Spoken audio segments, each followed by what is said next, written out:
오늘 우리가 읽은 이 본문 말씀을 통해서 성탄의 주인공이신 예수님이 어떤 분인지, 또 어떤 목적을 가지고 이 땅에 탄생하셨는지를 드러내 주시고 있습니다.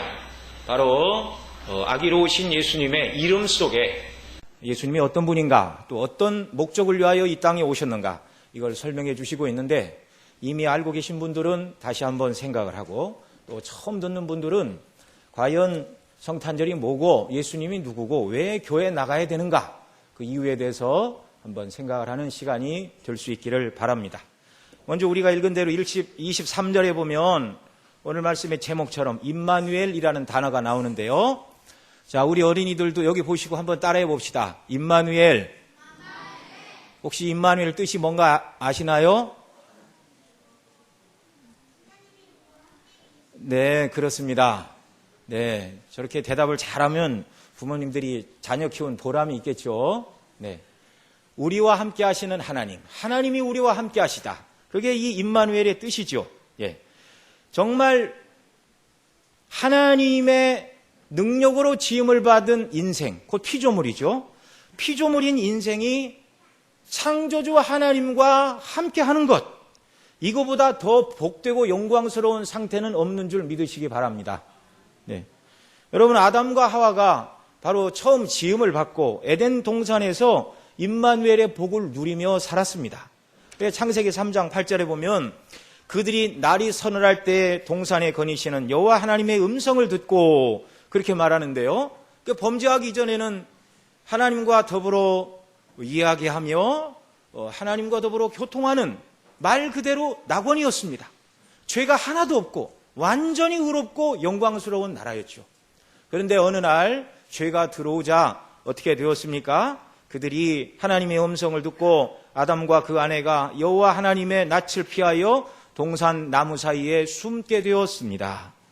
죄를 짓기 전에는 아담과 하와가 하나님 앞에 숨지 않았는데, 그리고 하나님과 더불어 교통하는 사이였는데, 죄를 짓자 이 관계가 어그러졌다는 말입니다. 여러분, 젖 먹는 어린아이가 엄마 품에 앉아서 젖을 실컷 먹을 때, 또 어린 자녀들이 부모의 품에 앉고 무릎에 앉아서 어릿광을 부리고 부모들이 이렇게 아이들을 얼르며 키울 때, 정말 여러분 각자도 다 어른들도 어렸을 때를 다 지나셨겠지만 그보다 더 좋은 때가 없는 줄로 압니다. 연세가 많이 드신 이 어르신들이, 이렇게 80이 넘은 할머니들이 간혹 엄마 보고 싶다는 말씀을 하셔서 저는 깜짝 놀랐어요. 나이가 아무리 많이 먹어도 어려서 그 엄마 품에 있던 생각을 못 잊어서 할머니가 되고 할아버지가 돼도 엄마를 그리워하는 그런 마음들을 사람들이 가지고 있습니다. 자, 어린아이가 엄마 품에 안겨서 젖을 먹고 새근새근 잠을 자고, 아이들이 부모 앞에서 이렇게 펄쩍펄쩍 뛰고 노래를 부르고 부모들이 잘한다고 칭찬하고 머리를 쓰다듬어주고 안아주고, 이게 얼마나 좋습니까? 이게 부모와 자녀 사이에 복된 교통이고, 이게 바로 가정 안에 있는 행복이죠. 그러나 이런 행복도 피조물인 인생이, 의존적인 존재로 지음을 받은 인생이 완전하신 창조의 하나님과 더불어 누리는 복, 이걸 임마누엘이라고 말씀을 드렸죠. 하나님이 진정으로 우리와 함께 하실 때 누리는 영적인 복락과 은혜에 비교해 본다면, 세상에서 부모와 자녀들이 아무리 행복하고 만족하고 기쁨을 누린다 할지라도 정말 하나님 앞에서 인생들이 죄 없는 상태에서 누리는 이 교통과 복락과는 비교가 안 되는 줄 믿으시기 바랍니다. 하나님과 더불어 완전한 교통과 영광의 나라, 그 나라를 하나님이 예비하고 계시죠. 자, 부조한 것 투성이인 피조물인 인생에 불과한 자들에게 하나님과 함께하는 이런 은혜, 말씀드린 대로 이런 복을 아담과 하와가 누리다가 선악과를 따먹고 낙원에서 쫓겨남을 받았죠. 그래서 에덴 동산에서 장소에서 쫓겨났다는 건 문제가 아니라 가장 큰 핵심은 하나님과의 관계가 끊어진 것입니다. 너희가 선악과를 따먹는 날에는 정령 죽으리라 그러셨는데요, 범죄하던 그날 하나님과 인생 사이에 이 영화롭던 연합과 교통의 끈이 끊어졌습니다. 영적으로 그날 죽었고 아담은 그 후 930년이 지나서 이제 몸이 죽는 그런 일이 있었죠. 인생의 모든 비극은 바로 죄 때문입니다. 로마서 3장 23절에 모든 사람이 죄를 범하였음에 하나님의 영광에 이르지 못하더니 이렇게 말씀하고 있습니다. 하나님이 얼마나 영화로우신 분인가. 타락하고 범죄한 인생들은 감히 그 영광이 무엇인가를 알 수 없게 되었다는 말입니다. 죄 때문에 사람들이 하나님과 분리되었고 그래서 빛이요 생명이신 하나님과 멀어져 어둠과 고통 속에 살아가는 자들, 그래서 이 모든 죄의 결과로 인생에게 질병이 찾아오고 고통이 찾아오고 싸움과 가난과 전쟁을 포함한 죽음에 이르는 존재가 되었습니다. 이 모든 것이 다 인간이 지은 죄 때문입니다. 성경은 명백히 말하죠. 죄 싹은 사망이라. 네. 욕심이 잉태한 즉 죄를 낳고 죄가 장사한 즉 사망을 낳느니라. 죄의 싹은 사망이요 하나님의 은사는 그리스도 예수 안에 예수 우리 주 안에 있는 영생이니라. 자, 이렇게 모든 인생들이 하나님 앞에 죄를 지어 저주와 형벌과 고통 아래 떨어져 있는데 이런 죄인을 구하기 위하여 예수님이 오셨습니다. 예. 오늘 우리가 읽은 21절 말씀 같이 또 한번 읽겠습니다. 아들을 낳으리니 이름을 예수라 하라. 이는 그가 자기 백성을 저희 죄에서 구원할 자이심이라. 아멘. 네. 자, 예수라는 이름의 뜻은 구원자라는 말입니다. 어디에서 구원자인가? 오늘 우리가 읽은 21절에 명백히 말하죠. 그가 자기 백성을 저희 죄에서 구원할 자. 여러분, 하나님의 아들로서 사람으로 이 땅에 오신 예수님 이외에는 모든 사람의 죄의 문제를 해결할 해결자가 없는 줄 믿으시기 바랍니다. 천하 인간의 죄의 문제를 해결하고 구원을 주실 분은 예수의 이름 하나밖에 없습니다. 여러분, 세상에 수많은 종교가 많이 있지만 왜 굳이 예수님 믿어야 구원받는다고 말하는가? 세상에 있는 모든 종교들은 사람 스스로가 열심히 선을 행하고 노력해서 구원을 이루라 이렇게 말하죠. 근데 성경은 명백히 말합니다. 인생의 존재가 어떠한가? 네. 인생은 선을 행하는 자도 없고 의로운 자도 없고 다 치우쳐 무익하게 되었다. 의인은 없나니 하나도 없다. 그래서 자기 스스로를 구원할 수 없는 죄인이기에 하나님께서 그 아들을 보내셔서 우리의 문제, 죄의 문제를 해결하도록 하셨습니다. 그 예수님이 우리의 죄의 문제를 어떻게 해결하셨죠? 두 가지 방면으로 해결을 하셨습니다. 하나는 우리가 하나님 앞에 지켜야 될 모든 율법의 요구를 예수님이 다 이루셨습니다. 또 하나는 우리가 지은 모든 죄를 대신하여 예수님이 십자가에 못 박혀 죽으심으로 죄를 다 용서해 주셨습니다.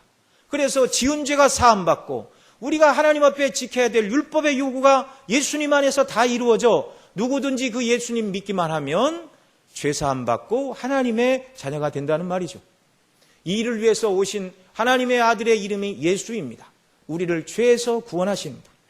그리고 23절에 읽은 것처럼 예수님의 또 다른 이름이 임마누엘인데 바로 서두에 말씀드린 대로 아담이 잃어버린 하나님과의 교통, 이것을 이제 예수님의 대속의 은혜로 말미암아 회복시켜 주신다는 말이죠. 회복시켜 주신다는 말이죠. 오늘 23절 있는 대로 보라 처녀가 잉태하여 아들을 낳을 것이요 그 이름은 임마누엘이라 하리라 하셨으니 이를 번역한즉 하나님이 우리와 함께 하시다. 여러분, 여인이 잉태하여 아들을 낳았습니다. 그러니 여인이 낳은 아들은 사람입니까? 사람이 아닙니까? 사람이죠. 그러니까 예수님이 인성을 지니신 사람이라는 것을 명백히 말하고 있고, 그런데 그 이름이 임마누엘이라 번역하니 하나님이 우리와 함께 하시다. 사람일 뿐만 아니라 동시에 마리아는 하나님을 낳았다. 참 사람이시여 참 하나님이신 예수님을 낳았다. 그래서 예수님이 아기로 오셨지만 하나님의 아들이시기 때문에 우리와 함께 하시는 하나님 임마누엘이라 이렇게 말하고 있는 것이죠. 그러면 어떻게 마리아가 낳은 예수님이 하나님의 아들이 됩니까? 23절에 뭐라고 그러죠? 처녀가 잉태하여 아들을 낳을 것이요. 우리가 다 읽지는 않았지만 18절 거슬러 올라가면 그 모친 마리아가 요셉과 정혼하고 동거하기 전에 성령으로 잉태된 것이 나타나더니, 자, 예수님은 아버지 없이 성령님의 역사로 처녀 몸에 잉태되셨습니다. 하나님의 아들은 육신의 법적인 아버지가 필요 없으신 분이었습니다. 성령의 능력으로 하나님의 아들이 아이로 잉태되셔서 이 땅에 오셨죠.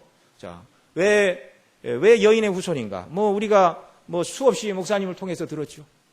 법적인 아버지가 있었다면 아담의 후손입니다. 그런데 예수님은 여인의 후손으로 성령으로 잉태하셨기 때문에 원죄가 없이 오셨어요. 그래서 우리 모든 죄인과 예수님은 구별된 신분입니다. 어떤 면에서 참 사람임에도 불구하고 죄가 없는 분이라는 것. 그래서 우리의 모든 죄를 담당하기에 합당하신 자격을 갖추셨습니다. 뿐만 아니라 하나님이십니다. 왜냐하면 수많은 인생의 죄의 문제를 해결하시고 죽음을 정복하셔야 하는 분이었기 때문에 하나님이셔야 했다는 말이죠.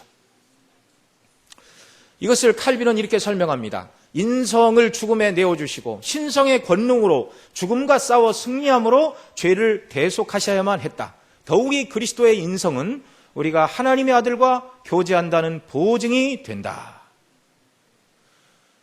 여러분, 예수님 당시의 사람들은 사람으로 오신 예수님과 함께 거하는 임마누엘의 복을 누렸습니다.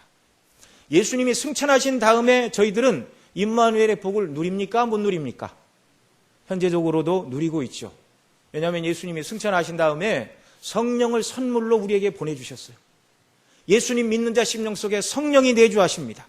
그래서 성령님의 교통과 은혜 속에 내가 하나님의 자녀임을 깨달아 알게 되고, 여러분 주일마다 세상 산으로 놀러 가지 않고 여기에 모이는 이유가 뭐죠?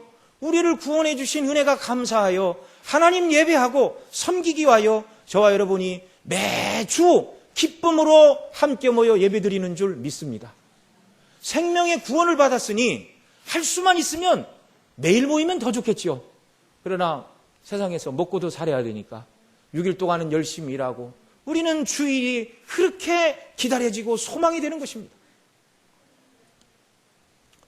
이렇게 성령님의 역사로 임마누엘의 복을 누리며 살아갈 뿐만 아니라 우리 주님 이제 다시 오시죠.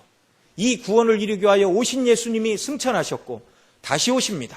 자, 어린 여러분, 예수님이 다시 오시는 걸 뭐라고 그러죠? 재림. 다시 오십니다. 예수님이 다시 오시면 낮에도 우리가 들었지만 예수님이 입으신 영화로운 그 몸을 우리가 입게 되고 죄의 요소는 하나도 없습니다. 그래서 천국에서는 범죄하거나 타락할 일이 없는 완전한 의인의 몸으로 바뀌어서 비로소 성삼위 하나님과 더불어 영원한 영광 가운데 거하는 참된 임마누엘의 축복이 저와 여러분을 위하여 예비되어 있고 그날을 우리가 기다리며 사는 것이죠. 이 소망 가운데 아기로 오신 예수님의 성탄을 축하하며 다시 오실 예수님을 날마다 소망하며 이 땅을 살아가는 저와 여러분 다 되시기를 바랍니다. 기도하시겠습니다. 하나님 아버지, 고맙고 감사합니다. 우리에게 임마누엘의 복을 주시려고 예수님 사람의 몸을 입고 하나님의 아들이 이 땅에 오셔서 구원을 완전히 이루시고 누구든지 그 예수님 믿기만 하면 죄에서 사함받고 하나님의 자녀가 되어 다시 오실 주님에 대한 소망을 갖고 살게 하시니 감사합니다. 주님 다시 오시는 날 우리가 완전히 성화되어 영광의 하나님과 더불어 영생을 누린다는 이 참된 소망을 붙들고 이 순례길을 살아가며 믿음으로 세상의 모든 어려움을 이기고 이 영광스러운 복음을 모든 사람에게 증거하는 저희들의 삶이 되도록 은혜 더하여 주옵소서. 이 시간 이후에 어린아이들의 찬미와 또 이 모든 선곡을 통하여 하나님 영광을 받으시고 함께 참여하는 모든 성도님들과 이 자리에 참여한 모든 분들이 다 감동을 받는 이런 역사가 있도록 은혜 더하여 주옵소서. 우리 구주 예수님의 이름으로 기도드려